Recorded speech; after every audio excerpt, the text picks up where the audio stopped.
Bonjour et bienvenue sur la chaîne des explorations du dimanche. Aujourd'hui, on va vous présenter une petite ferme. Elle est magnifique. Alors j'espère qu'on aura l'histoire. Déjà, il y aura une histoire, ça c'est sûr. J'espère qu'il y aura l'histoire. Déjà, il y aura une Oui. histoire, ça c'est sûr. On commence. Bonjour et bienvenue sur la chaîne des explorations du dimanche. Aujourd'hui, on va vous présenter une petite ferme en France. Ouais, elle est magnifique et en plus on a son histoire. On a trouvé une lettre et ça explique beaucoup de choses sur la famille. Voilà, donc restez jusqu'au bout et n'oubliez pas les petits pouces, les abonnements, les commentaires et on se retrouve juste à la fin. Et c'est parti!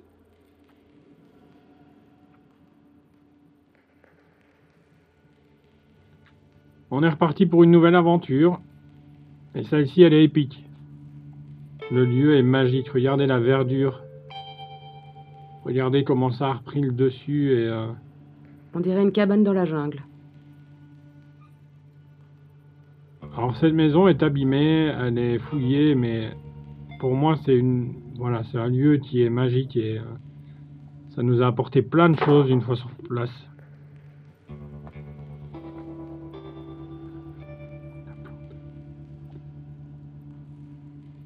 Donc on va vous raconter l'histoire de ce lieu, donc restez jusqu'à la fin. Vous allez voir, il y a des lettres, il y a des informations qu'on a eues sur le décès. Et c'est assez triste, mais malheureusement c'est la dure réalité de la vie aussi. La posture était juste magnifique du chien.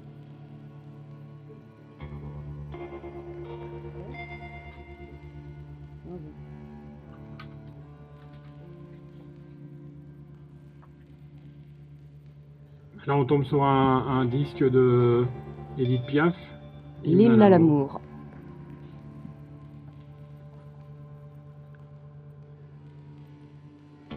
Alors vous allez voir, il y a des armoires qui sont retournées, c'est un peu étrange, mais on les a pas retournées pour regarder ce qu'il y avait dedans.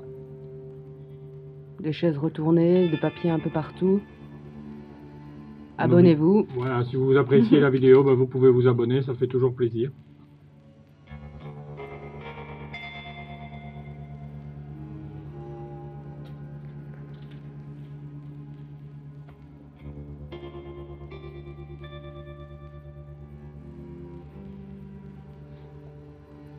Ici, comme vous pouvez voir, c'était sans doute la buanderie. Il y avait la chaudière. Beaucoup d'alcool aussi. J'aimais bien passer du bon temps.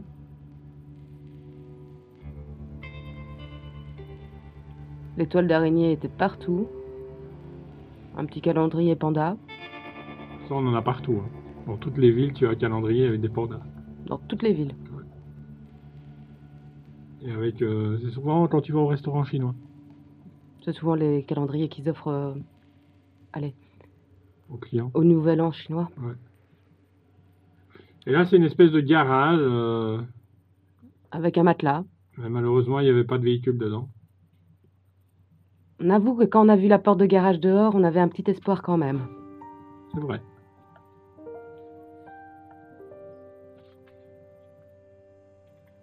Donc ici, on découvre la maison de Louise et Gérard.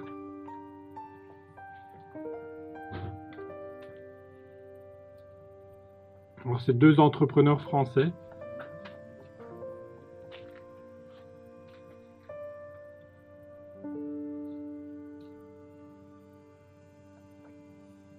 Il y avait pas mal de petits détails ici sur la table.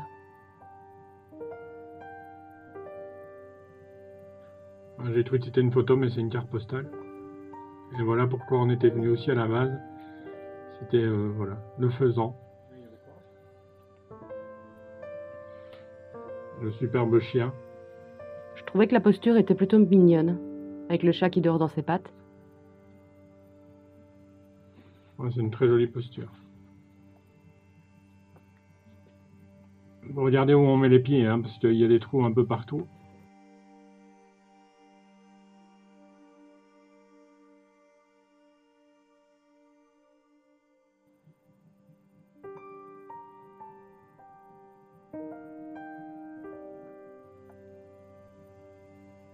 Cette photo, je pensais que c'était vraiment une photo, mais c'est pas une photo.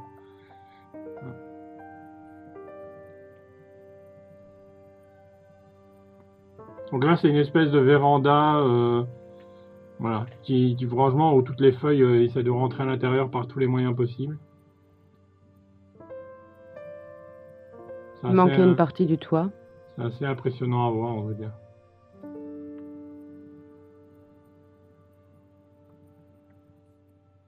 Les fauteuils, regardez un peu ça comme ça abîmé. Imaginez quand même qu'il y a des enfants dans cette famille, des petits-enfants. Et la maison est restée comme ça pendant des années. Et maintenant la maison, ben voilà, elle est fichue.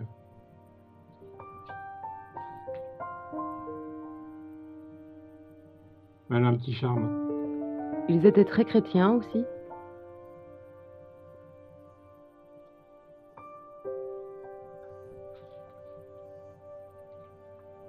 Regardez le masque, franchement il fait peur, hein, honnêtement. En dessous, on pouvait voir également un calendrier qui date de 2010.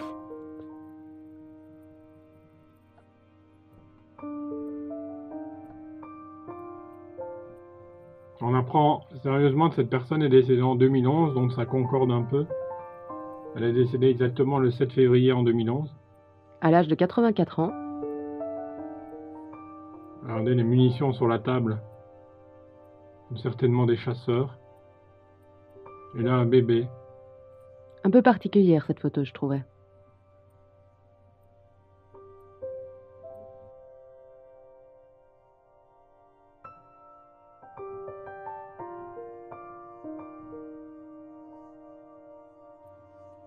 Et là, on passe à la suite.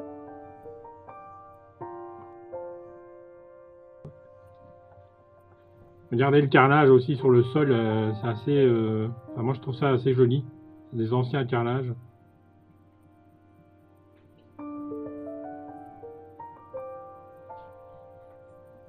Le buffet se laissait complètement aller.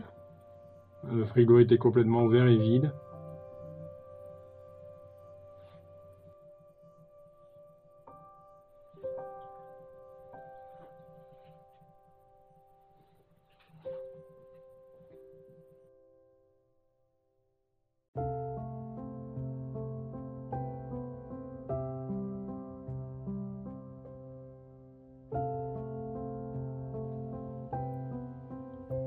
Bien sûr, le nom des propriétaires sont dedans, hein, Louis et Gérard.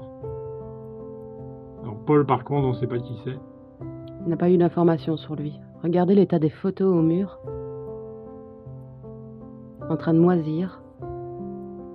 Ah, l'humidité fait des ravages après des années. On peut dire que cette maison est abandonnée depuis 2011.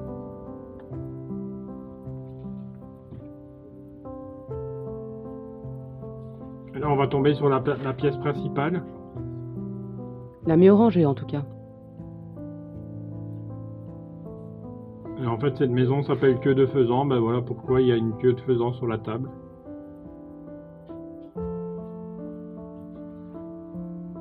Regardez le carrelage. Franchement, les chaises sont magnifiques aussi, je trouve. Tous les meubles de cette pièce avaient un charme. Une vieille télé.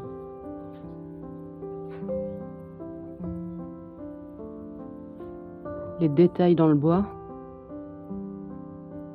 C'est vraiment magnifique. Ouais, c'est une espèce de lion, je sais pas quoi, sur le... Une chimère. Ouais. Et là, des faisans. L'impression en tout cas qu'ils aimaient bien les faisans. Apparemment, il y avait de l'argenterie, mais il n'est plus là. On a quand même trouvé beaucoup d'informations hein, sur cette maison. On sait aussi que le fils de la personne est décédé à 59 ans. Il est décédé le 5 septembre 2016.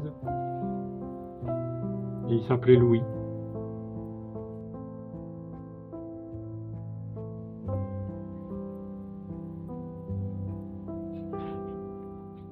Ben voilà, peut-être une photo aussi du mari, peut-être, je sais pas. Pendant l'armée. Il y avait énormément de détails dans le bois.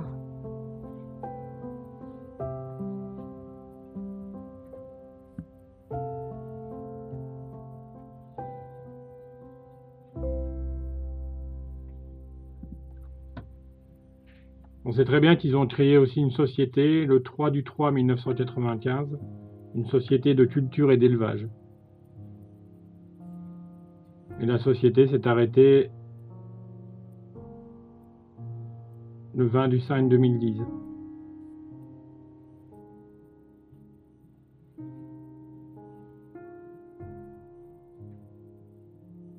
Voilà les fameuses queues de faisans. C'était plus vite leurs plumes en fait.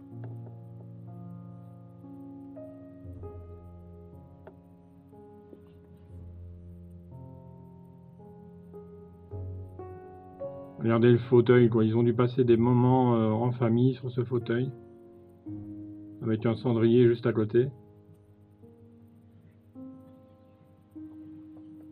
Ils aimaient beaucoup les animaux en tout cas, beaucoup de postures d'animaux.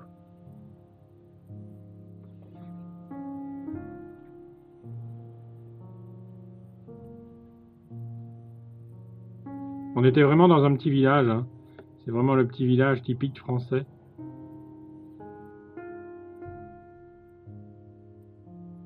Bah, dites-nous en tout cas si ça vous rappelle quelque chose, ce genre de maison. Il y a des choses que vous aviez chez vous quand vous étiez petit ou des choses comme ça. Ici, on va tester de passer la porte. Malheureusement, on voit que c'est bloqué. Alors, on n'insiste pas. Hors de question de casser. On voit que c'est un meuble qui est de l'autre côté, donc on va certainement pouvoir le voir. La pièce à côté, en tout cas. Regardez le lustre, il est magnifique. Il est vraiment assorti au meuble qu'on vous montrait justement avant. C'est le même lion. Enfin, la même chimère.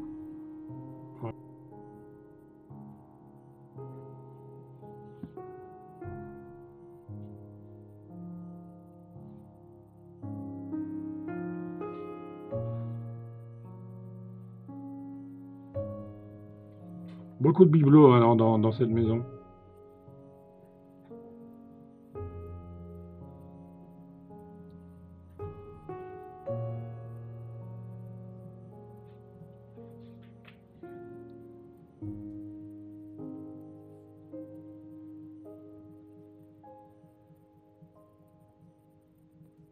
Alors on vous remonte une dernière fois cette pièce. Avant de passer à la suite. Et la suite va être impressionnante. Là, on va passer dans la salle de bain. Et je trouve étonnant cette salle de bain juste à côté d'un petit hall comme ça. Et puis après, bon, on va découvrir un espèce de bureau et la chambre aussi du coup. Et on doit passer par la salle de bain pour aller dans la chambre. Ou alors, on pouvait également passer par la porte que j'ai essayée juste avant. Ça donnait également sur la chambre, sauf qu'elle était bloquée avec un meuble. Et là, voilà les toilettes. Et puis là, on va rentrer dans la chambre.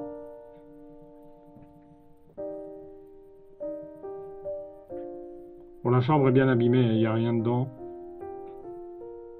On va voir un kit de soins aussi, comme vous pouvez voir sur l'appui de fenêtre.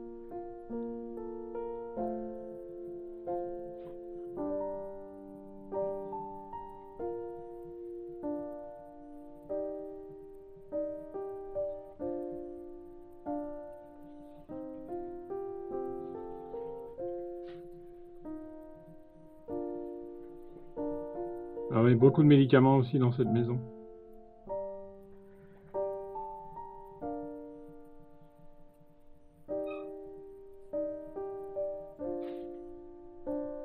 Un petit bonjour à Coco. Vous pouvez la retrouver sur son Insta. Coco Sazi, donc c'est C-O-C-O-S-A-Z-I. Vous verrez les photos voilà, de lieux qu'on visite, c'est toujours sympa. Et regardez ce bureau, il est magnifique. Et comme vous pouvez voir sur le bureau en question, il y avait 3 feuilles. Et en fait, ces 3 feuilles, c'est un discours qu'une des amies de Louise avait fait lors de leur mariage. Et on en apprend beaucoup du coup sur Louise. Donc, comme on vous a dit, Louise est décédée le 7 février 2011, à l'âge de 84 ans. Imaginez toute une vie dans cette maison.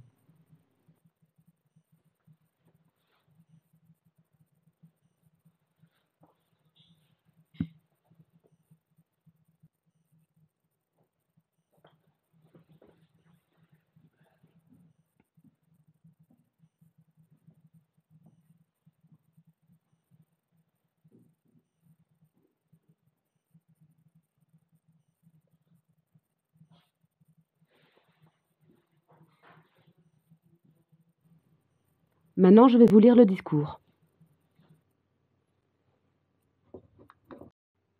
Il y a 40 ans, jour de leur mariage, 13 avril 1954. Chère Louise, cher Gérard, en ce jour qui proclame et bénit votre amour, tous vos amis se sont rassemblés autour de vous. Ils sont venus vous témoigner leur estime et leur sympathie. Tous, nous nous réjouissons de votre grand bonheur. Ma chère Louise, nous sommes heureuses de penser que nous te gardons parmi nous, dans notre village, dans cette ferme où dès ton plus jeune âge tu fus habituée à l'âpre vie des travaux des champs, car la terre est une rude école. En cela, tu es l'exemple de tes courageux parents, jusqu'au jour où un malheureux accident vient compromettre la santé de ton cher papa. Alors tu pris sur tes jeunes épaules la responsabilité du patrimoine familial, assumant les plus lourdes tâches, suppléant à la force physique par une volonté tenace de vaincre les obstacles, car tu savais que ta maman et ton papa avaient placé en toi tous leurs espoirs, qu'ils comptaient sur toi. Et pour ne pas les décevoir, jamais tu n'affaiblis. Mais ta famille ne fut pas la seule à apprécier ton dévouement à toute épreuve. Bien des villageois te sont redevables de nombreux services, toujours rendus de grand cœur et avec le sourire. Aussi, vois autour de toi, ils sont venus là te dire leur reconnaissance et leur amitié. Si nous nous réjouissons de ta félicité, nous avons au fond de nous-mêmes un sentiment de tristesse, car ton mariage va faire un vide dans les réunions de jeunesse. Tes amis vont bien te regretter, tu sais. Comment ne pas nous souvenir de nos séances récréatives où tu remplissais de toute ton âme le rôle que l'on t'avait confié, et cela après des journées harassantes, jusqu'à notre chorale paroissiale, même où tu apportais ta note de gaieté, et longuement ta part de dévouement pour des besognes bien souvent inopportunes que l'on te proposait, mais jamais tu ne disais non. Toutes nous le savions, nous pouvions compter sur toi, nous pouvions avoir confiance en ton amitié bienveillante. Pour cette amitié secourable et fidèle, dans les moments les plus difficiles, devant tous, nous te disons merci. Merci pour tout ce que tu as fait pour toutes et pour chacune de nous. Comme tu le vois, Gérard, nous regretterons notre ami. Son absence va nous désorienter, nous peser, mais nous sommes heureuses de t'accueillir dans notre village et nous te souhaitons la bienvenue. Nous te connaissons assez pour savoir qu'avec toi, elle connaîtra la meilleure récompense, le bonheur d'aimer et d'être aimé, totalement, fidèlement, car nous avons pu apprécier ta gentillesse, ta délicatesse, ton esprit chrétien. Toutes ces qualités que tes chers parents ont su développer en toi sont une garantie pour l'avenir de votre foyer.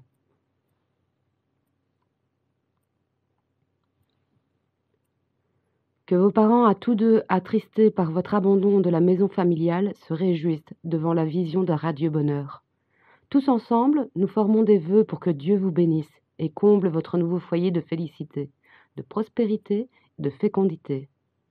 Signé Thérèse, à ma petite amie de toujours et à son cher Gérard, le 19 avril 1954. Merci d'avoir pris le temps de regarder cette vidéo avec nous. On est gelés, Ouais, il fait froid, il fait horriblement froid. le vent est horrible. En tout cas, merci d'avoir pris le temps de regarder cette vidéo. On se retrouve la semaine prochaine, dimanche 15h. Et n'oubliez pas les commentaires, les abonnements et les petits pouces. Voilà, surtout les commentaires, parce qu'on adore vous répondre et vraiment on répond à tout le monde. Et vive le printemps.